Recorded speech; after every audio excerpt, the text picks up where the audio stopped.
Hello friend, आप लोगों का स्वागत है मेरे चैनल पर। आज हम बात करने वाले हैं लीबिया के शासक कद्दाफी के बारे में। कद्दाफी एक बैदूनी किसान का बेटा था। कद्दाफी का जन्म लीबिया के रेगिस्तान में एक तंबू में हुआ था। वह एक प्रतिभाशाली छात्र साबित हुआ और 1963 में लीबिया विश्वविद्यालय से स्नातक की डिग्री प्राप्त की। एक ईमानदार मुस्लिम और कट्टर अरबी राष्ट्रवादी कद्दाफी ने जल्द ही लीबिया सम्राट किंग इदरिस को उखाड़ फेंकने की साजिश शुरू कर दी थी। उसने 1965 में लीबिया सैन्य अकादमी से स्नातक किया और इसके बाद लगातार सेना में अपने पदों में वृद्धि के साथ ही अपने साथी सैन्य अधिकारियों की मदद से 1 सितंबर 1969 को कद्दाफी ने एक सैन्य तख्तापलट का मुहिम बना और नियंत्रण कर लिया, जिससे किंग इदरिस का पतन हुआ। कद्दाफी को शस्त्र वालों का कमांडर इन चीफ और लीबिया की नई शासकीय निकाय रिवोल्यूशनरी कमांड काउंसिल का अध्यक्ष नियुक्त किया गया। कद्दाफी ने 1970 में लीबिया और अमेरिका ब्रिटिश के ठिकानों को हटा दिया। उसी वर्ष उन्होंने लीबिया के अधिकांश स्थानीय इटालियन और यहूदी समुदायों के सदस्यों को बाहर निकाल दिया और 1973 में उन्होंने देश में सभी विदेशी स्वामित्व वाले पेट्रोलियम संपत्तियों का राष्ट्रीयकरण किया। उन्होंने अपनी सख्त इस्लामिक सिद्धांतों के अनुसार शराब और जुए के ऊपर भी प्रतिबंध लगा दिया। कद्दाफी ने लीबिया को अन्य अरबी देशों के साथ एकजुट करने के लिए निरंतर रूप से प्रयास करते रहे, लेकिन उसमें वो असफल रहे। वह इसराइल के साथ वार्ता के खिलाफ दृढ़ विरोधी थे और मिस्र इसराइल में बुनियादी विरोध में नरक राकिसों के 1974 से गद्दाफी ने इस्लाम समाजवाद के रूप में एक अपनाया, जैसे ग्रीन बुक में लिखा गया है। क्रस नवाबुल कोली का निर्माण किया गया, जो प्रतीत होता था कि लोगों, कांग्रेसों, श्रमिकों संघों और अन्य संगठनों के माध्यम से संचालित हो रही थी। इस दिशा में नौचारों का सिलसिला जारी रहा, जिसमें 1977 में एक सरकारी प्रणाली की शुरुआत की गई, जिसे जमाहरिया कहा गया। कद्दाफी ने 1979 में लीबिया की सरकार की औपचारिक नेतृत्व छोड़ दिया, लेकिन केवल एक क्रांतिकारी लोकतंत्र को मार्गदर्शन देने का दावा करने के बावजूद सत्ता की लगाम उनके हाथों में मजबूती तरीके से बनी रही। सरकार ने विश्व भर में लोगों को वित्तपोषित किया जो अपनी क्रांतिकारी उद्देश्यों की तलाश में थे, जिनमें संयुक्त राज्य अमेरिका, ब्लैक पैंथर्स और नेशन ऑफ इस्लाम और उत्तरी आयरलैंड में आयरिश रिपब्लिक आर्मी शामिल थे। इन आर्मियों को कद्दाफी ने बढ़ावा दिया था।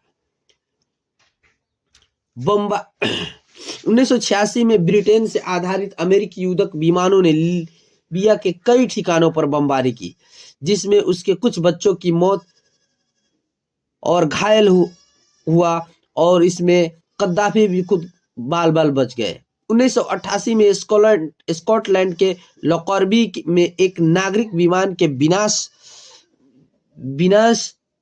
में संयुक्त राष्ट्र अमेरिकी प्रतिबंध लगाए गए, जो कद्दाफी और अधिक अंतर्राष्ट्रीय समुदाय से अलग कर दिया। हालांकि 1990 के दशक के अंत में कद्दाफी ने बमबारी के कथित अपराधियों को अंतर्राष्ट्रीय अधिकारियों के हवाले कर दिया। इसके बाद 2003 में लीबिया के खिलाफ संयुक्त राष्ट्र के प्रतिबंध हटा दिए गए और कद्दाफी के यह घोषणा करने पर कि लीबिया अपना सामान्य हथियार कार्यक्रम समाप्त कर देगा, संयुक्त राज्य अमेरिका ने भी अधिकांश जो प्रतिबंध उस पर लगाया गया था, उस प्रतिबंध को हटा दिया गया।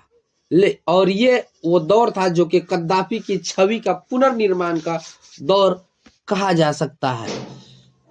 1951 में संयुक्त राष्ट्र के समर्थन से लीबिया ने अपनी स्वतंत्रता की घोषणा की।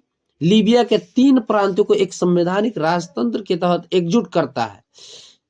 उस वक्त जो लीबिया के राजा थे वो सीदी मोहम्मद इदरिस अल महदी अल सानूसी, जो सानूसिया धार्मिक आदेश के प्रमुख थे और द्वितीय विश्व युद्ध में ब्रिटिश सहयोगी थे।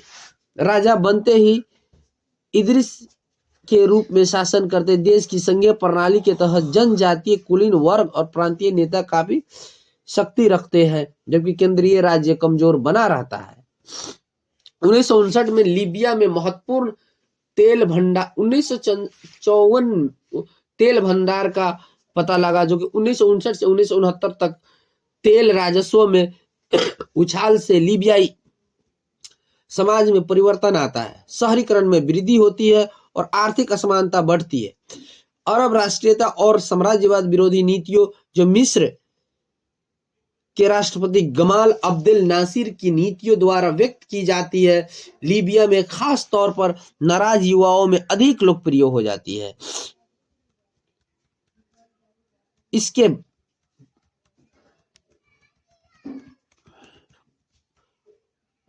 1969 में मोहम्मद अल कद्दाफी, जो उस समय 27 वर्षीय कप्तान नेतृत्व मुख्यतः मध्यवर्गीय पृष्ठभूमि से आए जूनियर सैन्य अधिकारी थे। 1970 में लीबिया सरकार के अनुरोध पर ब्रिटिश और अमेरिकी सैन्य बलों को लीबिया में उनके सैन्य अड्डों से निकाला गया। लीबिया सरकार ने देश के तेल उद्योग का राष्ट्रीयकरण शुरू किया। 1973 में कद्दाफी ने अपनी तीसरी वैश्विक सिद्धांत पर आधारित लीबिया समाज का बड़ा पुनर्गठन की घोषणा की। 1978 से 81 तक आवास, व्यवसाय और रियल एस्टेट का राष्ट्रीयकरण किया गया और या जब्त कर लिया गया या पुनर्वर्तित किया गया। 1979 में लीबिया द्वारा कई कट्टरपंथी समूहों का समर्थन करने के हवाला देते हुए अमेरिका ने लीबिया को आतंकवाद का समर्थन करने वाला राज्य घोषित किया और आर्थिक प्रतिबंध लगा दिए। जैसे 1980 के दशक में दोनों के बीच तनाव बढ़ा, अमेरिका ने कई बार प्रतिबंधों का विस्तार किया। 1986 में वेस्ट बर्लिन के एक नाइट क्लब में जो अमेरिकी सैनिकों द्वारा फ्रिक्वेंटेड था, एक बम धमाका लीबिया से जोड़ा गया। कुछ ही दिनों बाद अमेरिका ने त्रिपोली और बेनगाजी पर हवाई हमले किए। 1987 संविधान और गिरते तेल मूल्यों के कारण लीबियाई अर्थव्यवस्था संकट में थी। कद्दाफी सरकार ने निजी स्वामित्व पर कुछ प्रतिबंधों को ढीला करना शुरू किया। 1992 में लीबिया पैन AM उड़ान 103 जहाज में संदिग्धों को सौंपने के लिए संयुक्त राष्ट्र सुरक्षा परिषद के प्रस्ताव का पालन करने से इनकार करता है। लीबिया का यह इनकार संयुक्त राष्ट्र द्वारा 1992 और 93 में लागू किए गए अधिक अंतर्राष्ट्रीय प्रतिबंधों का कारण बनता है। 1998 संयुक्त राष्ट्र सुरक्षा परिषद एक प्रस्ताव पारित करता है जिसमें यदि लीबिया पैन AM अमेरिकी जांच से सहयोग करता है तो प्रतिबंध को निलंबित करने की पेशकश की जाती है।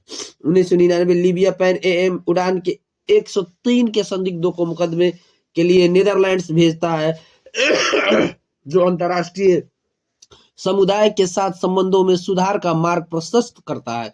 संयुक्त राष्ट्र तुरंत लीबिया पर लगाए गए प्रतिबंधों को निलंबित कर देता है और लीबिया और अमेरिका के बीच 18 साल बाद पहली बार औपचारिक संपर्क होता है। 2001 अब्दुल वासित